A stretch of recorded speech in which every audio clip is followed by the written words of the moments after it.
السلام عليكم حبيباتي.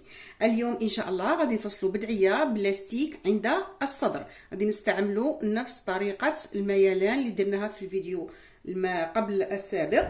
دونك هنا حبيبتي عندي هنا زبونه جابت لي 2 متر من القماش، راني درته لها في الماء وحددته لها ونشفته مليح وطويته على 4 بالطول كما راكم تشوفوا هنايا. ها هي الحافه تاع القماش.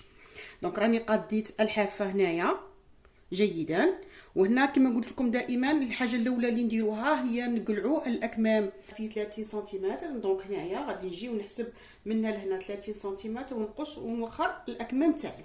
الاشياء اللي نحتاجوها كذلك نحتاجوا الى استيك. هنايا هذا الطول تاع هنايا العرض تاعه فيه 2 سنتيمتر، نحتاجوا غير فقط قطعه صغيره ماشي بزاف. وانا غادي ندير لها ثاني هذا الزيكزاك العريض هنايا باش ندير لها به التزيين. دونك القماش تاعي راه مطوي على 4، غادي نفتحه ونخليه فقط على 2 بهذه الطريقه هكا. نخلوه غير على طبقتين ونجو ونحلو كامل هذه الجهه المغلقه اللي منها. هاني فتحتها هنايا الجهه المغلقه، نتحصلوا على قطعتين. دونك هنايا غادي ناخذ قطعه واحده فقط، غادي نفصلوا الظهر هو الاول على باش نفصلوا عليه الامام. وهنا البنات راني رسمت الظهر باش نسهلها لكم. دونك هنا القماش كطويته على 2. دونك هنايا غادي نجي من الاعلى ونخلي دائما كما تعودتوا معايا 2 حتى 3 سنتيمتر ونرسم خط الكتف بهذا الشكل. دونك نجيو من هذه النقطه الى هذه النقطه نضع نصف عرض الكتف. دونك هي عندها 40 قسمت على 2 درت 20 هنايا، هوت ب 2 سنتيمتر ولقيت هذه النقطه مع خط الرقبه هنايا اللي درت فيها 8 سنتيمتر وهوت منها ب 2 سنتيمتر ورسمت التقويره تاع الرقبه الخلفيه. دونك ابتداء من خط الكتف هنا هوت بارتفاع الصدر اللي هو 25 سنتيمتر ورسمت هنا خط الصدر. في خط الصدر درت لها قياس الصدر تاعها. دونك هي دوران الصدر تاعها عندها 100 قسمتها على 4 جاتني 25، زدت لها فقط 3 سنتيمتر كتوسيع باسكو هي ماشي بارده بزاف. دونك هنايا جاتني 28 سنتيمتر. دونك هنايا ومن بعد نخط هذا تاع الصدر الخط الكتف هنا رسمت خط مستقيم بهذا الشكل. ابتداء من هذه النقطه تاع نزول الكتف الى خط الصدر هنايا قسمتها على 2، دخلت ب1 سنتيمتر ورسمت التقويره تاع الابط بالشكل عادي القياسات تاعنا حبيباتي. دونك هنا من عند خط الصدر نزلت ب 12 سنتيمتر ودخلت منها بحوالي 1.5 سنتيمتر ورسمت هنا انحناء طفيف هنايا ولقيته بخط الصدر. وباقي الخط هنا هو بالطول تاع البدعيه تاعنا الى الاسفل زائد مقدار الكفه تاعك، ومن الجانب ما تنسيش تطلعي ب 2 حتى 3 سنتيمتر باش الجوانب ما تجيكش مهوده. والان ما عليا الا انقص الخلف تاعي ونخلي هناك حبيباتي ما تنسوش دائما تخلوا هنا 1 سنتيمتر عند الكتف.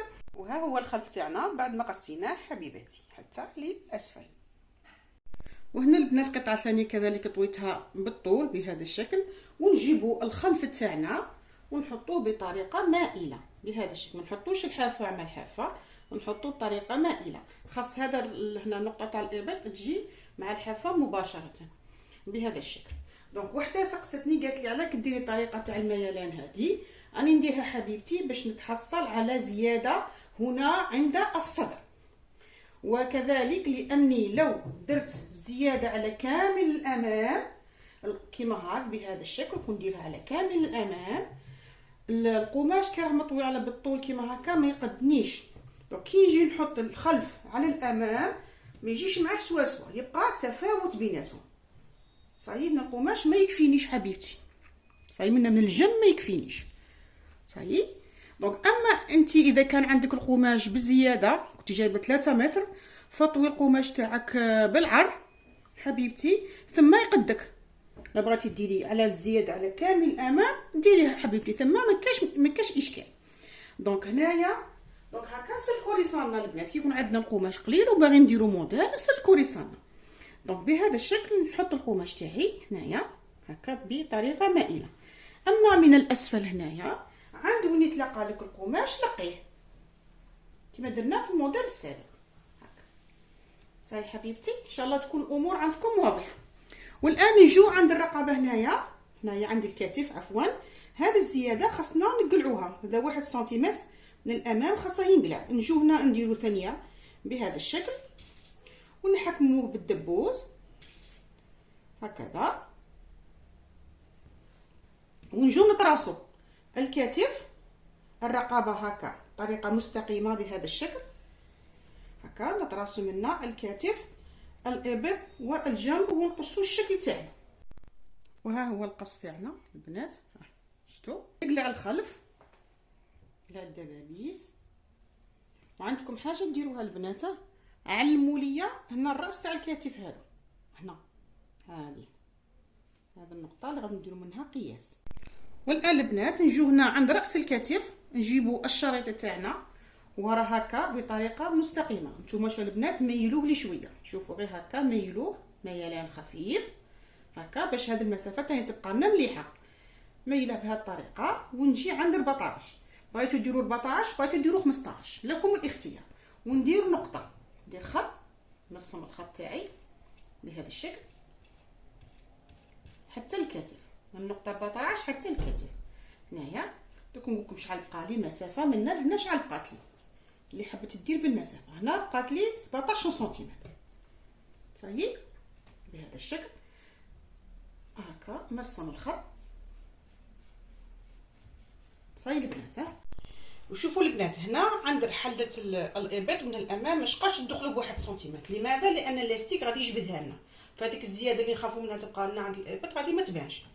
دونك هنا نجيو عند راس الكتف ونقصوا منا حتى لهنا البنات. اتونسيون تقصوا هذه، هذا ما تقصوهاش هنا. دونك نقصوا منا حتى تحصلوا على هذا الشكل. فقط ديروها هنا بشكل مستقيم فقط، هذا ما كنقلعوا غير هذه الزياده هنايا هكا فقط باش تجي هنا مستقيمه. ومن بعد نوريكم في الخياطه كيفاش نديروها. ونجيو الان لتفصيل الاكمام. دونك هذه القطعه تاعنا اللي فيها 30 سنتيمتر، هذه الجهه المغلقه وهذه الجهه منا ومنا ومنا مفتوحه. دونك نجيو من هذه الجهه ونديروا ارتفاع الصدر. انا ارتفاع الصدر عندي 25، فانا زيدت 2 سنتيمتر ودرت 27 سنتيمتر باش الكم تاعي ما يجينيش ناقص. اذا جاكم وافي معليش نقدر نقص منها شويه.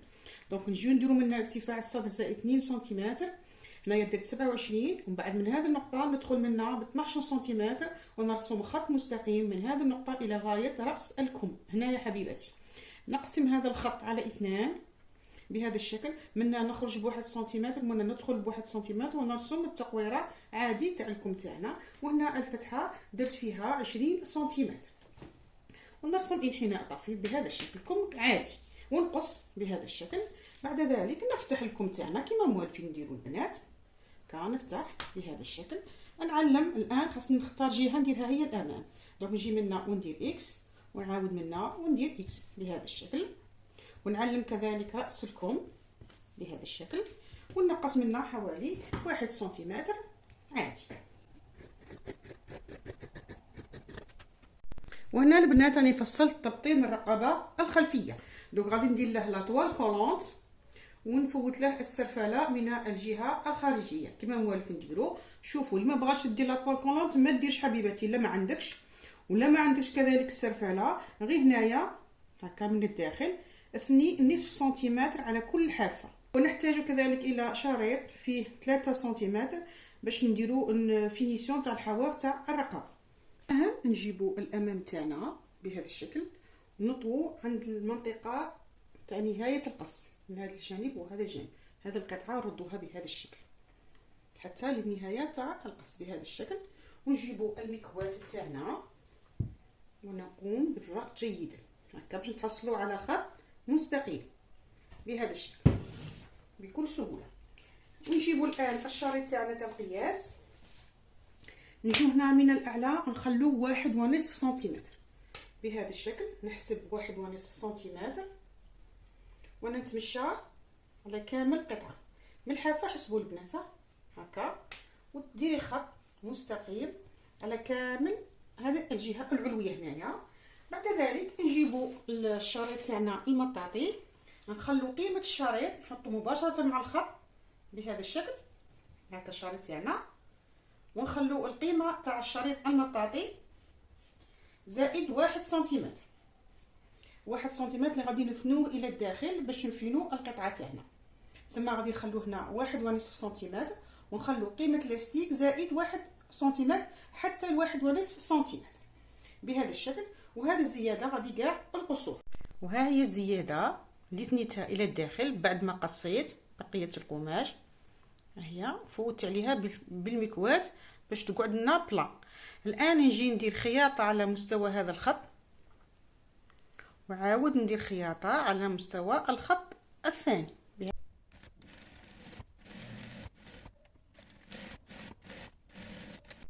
والان درت لاستيك، ها هو هنا مسكته بالدبابيس. كي تجبدوا لاستيك تاعكم خاص هذه المسافه تكون بين 12 حتى 13 سنتيمتر. بعد ذلك فقط ديروا هنايا خياطه وكذلك هنا خياطه. والان نوريكم كيفاش نفينيو هذه المنطقه هنايا. شوفوا هنا هذيك السنتيم اللي خليناه زياده، شوفوا يعطينا هنايا كشكشه رائعه. الان القماش تاعي راه على الظهر، دونك غادي نبداو بهذه الجهه اللي منا. شوفوا هذه ردوها للاسفل بهذا الشكل هكا هكا صاي البنات، ونقادوها هنا بالشكل يكون مستقيم، حتى نقادوها مع حافه لاستيك بهذا الشكل هكا. ونجيب الشريط نتاعي هذا ونحط الوجه مع الوجه بهذا الشكل هكا، وأقوم بالخياطة بشكل مستقيم.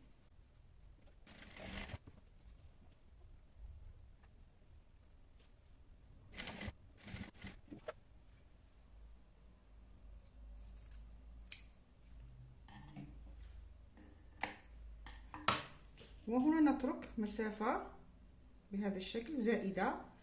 الخياطة نحبسوها عند لاستيك، عند نهاية لاستيك. والآن نفتح هكا، شوفوا بهذه الطريقة، ونجيبوا هذه القطعة نرجعوها بهذا الشكل هكا، نحوسوا على الحافة.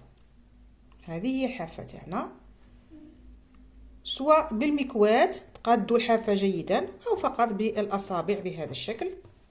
قادوا الحافة هكذا، ومن بعد هذه الزيادة تاع القماش نديروها كوم ان بيي. طيب دونك هذه الخياطة تولي هكا، وهذه نقلبوها بهذا الشكل هكا مع الحافة، واقوم بالخياطة الى غاية الاسفل. وكي نجو هنايا عند المنطقة هذه اللي خلينا فيها شوية زيادة، هذه باش ما تقعدلناش هكا، شنديرو نثنوها الى الداخل ونفينو الخياطة تاعنا.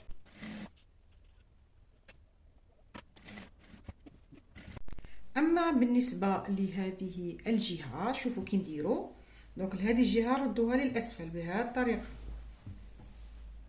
هكا، ونعاودوا نفس العمليه نقلبوا هكا مع حافه لاستيك مباشره.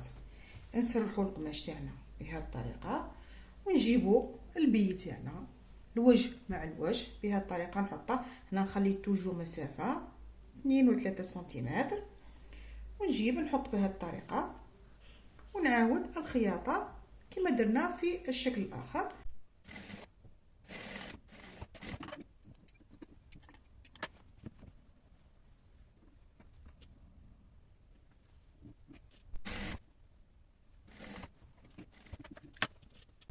والان للتزيين نجيبوا الزيكزاك تاعنا، هذا الشريط دونك الجهه السفليه هنايا نثني نصف سنتيم بهذا الشكل، ونجو عند نهايه نتحسو هنا لاستيك وراء عند النهايه تاعه، ونحطوا الشريط تاعنا ونخيطوه بهذه الطريقه من هنا حتى لهنا، هذه جهه وكذلك الجهه الاخرى.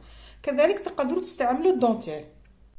وهنا الرقبه الخلفيه اللي ركبت لها التبطين بهذا الشكل هكا، وقلبته عادي، تبطين عادي. والاكمام هادو ثنيت 1 سنتيمتر الى الداخل بهذا الشكل، وعاود ركبت الزيكزاك من الخارج. والان ركبوا الاكتاف تاعنا، نجيبوا الظهر هذا نديروه مع الوجه تاع الامام بهذا الشكل. نحطوا قلنا الامام، الحافه تاع الامام هذه اللي عند الكتف نحطوها مع الحافه تاع التبطين بهذا الشكل هكا، قادوها جيدا، نحطوها مع نهايه الخياطه بهذا، ونقلب التبطين بهذه الطريقه. ان شاء الله تكونوا تعرفوا كي راكم ديروا هذه العمليه. هذه عمليه مهمه في الخياطه. ونقادوا الاكتاف تاعنا جيدا، ثم اقوم بالخياطه على مسافه 1 سنتيمتر من هذا الجانب والجانب الاخر. بعد ذلك نقلب بصفه عاديه. وهنا فقط كاين ملاحظه حبيباتي، كان واحد الاخت سالتني قالت لي كيفاش ديري تلصقي لا فيزلين عند تبطين الرقبه. شوفي هنا تجيبي غير لا فيزلين تاعك حبيبتي، تقطعيه قطع صغيره كيما هاك وتستفيه تحت التبطين بهذا الشكل هكا. وحاولي ديري مع الحافه باش الحافه تلصق، ديري في الوسط هكذا، وديري قطعه واحده اخرى تاني مع الحافه بهذا الشكل. ومن بعد نجيبوا المكواه تاعنا عادي واقوم بالضغط عليها، تكون فيها البخار، نستعمل البخار كثيرا، نضغط عليها حتى تلصق لي. طيب وانا ندير هنايا تحت التبطين ندير عده قطع باش مع الغسيل ما طيرش التبطين. ان شاء الله تكوني وصلتك المعلومه. واللي ما حبش دير لا فيزلين دير خياطه مع الحافه مباشره. والان ما بقى لنا الا نلصقوا الاكمام. ها لكم تاعنا نديروا المنتصف مع المنتصف عادي، ونديروا الجهه تاع الابط منها معكم بهذا الشكل، ونلصق لكم تاعنا هذه الجهه وهذه الجهه اللي منها بهذه الطريقه. ها هو شوفوا لكم الاخر اللي لصقته. بعد ذلك نغلقوا الجوانب تاعنا حبيباتي، نديروا الابط هكا. هنايا خاصكم ديروا الخط مع الخط عند الابط هنا، وتقادوا لكم جيدا بهذا الشكل، ونغلقوا البدعيه تاعنا بشكل عادي ونديروا الكفه ونشوفوا الشكل النهائي. وها هو الموديل تاعنا لنهار اليوم. شوفوا ما احلاه، ان شاء الله يعجبكم وتنفذوه بكل سهوله. ما تنسونيش حبيباتي بالدعاء واللايك والاشتراك، ومع الف سلامه.